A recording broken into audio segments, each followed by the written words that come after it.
Hello, it's your English teacher, Mrs. Klein, and I'm making this video today to help you understand why you need to write an outline and how you can write your outline for this essay.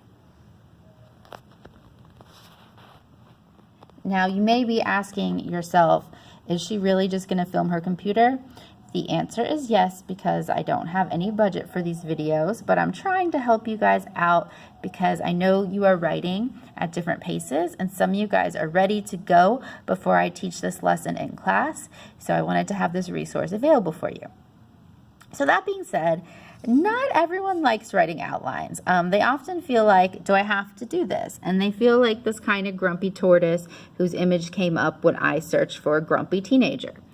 So, do you have to do this?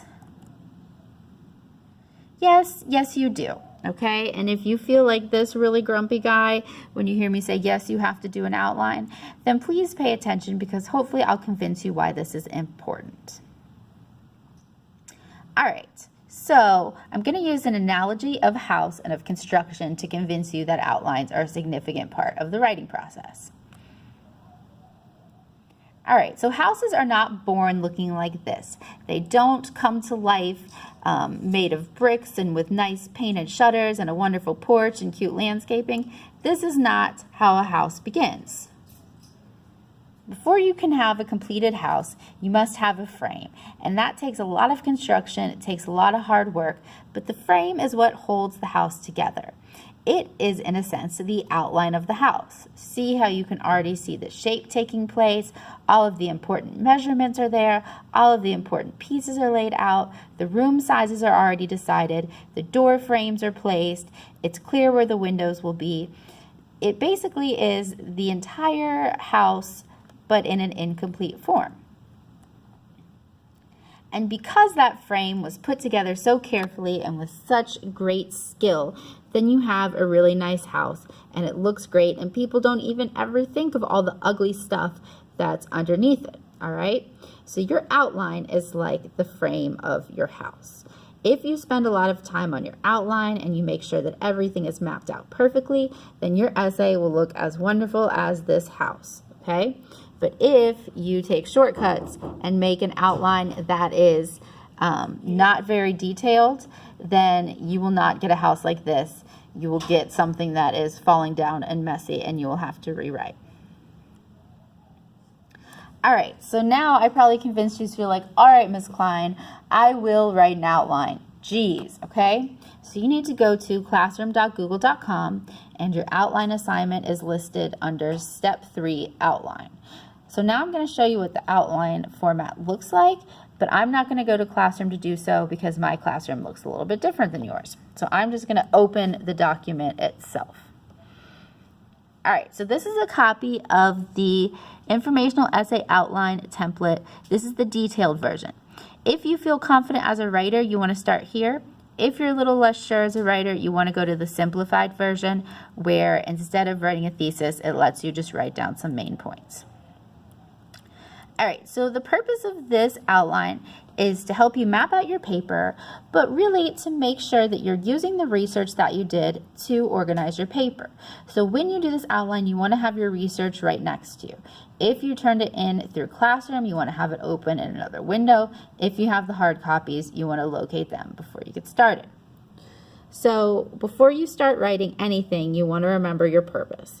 And your purpose is to inform and educate your teacher, that's me, and your peers on whatever your topic is. So you're going to type your topic out there so you can focus yourself. All right, so the first thing you will see in your outline is your introduction. If you're ready to go and you feel clear on what you're doing, you want to start here.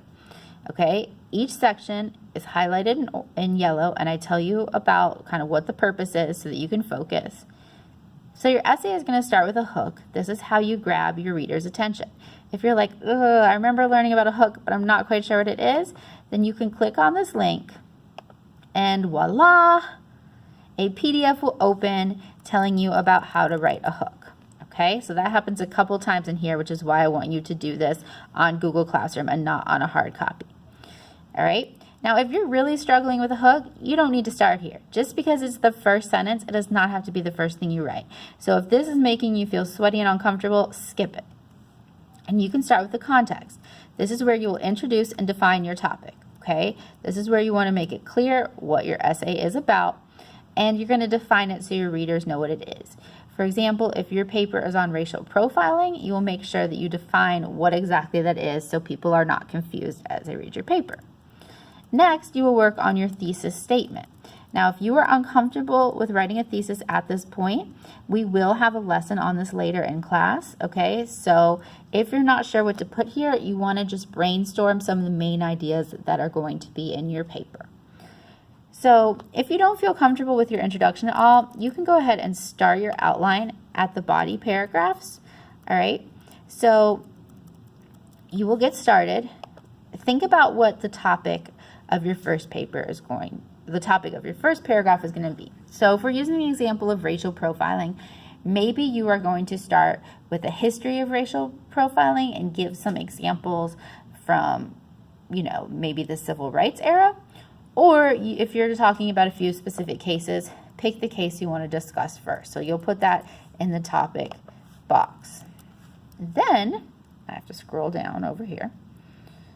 After you have the topic, you're going to give some context. Then you are going to give some evidence, okay?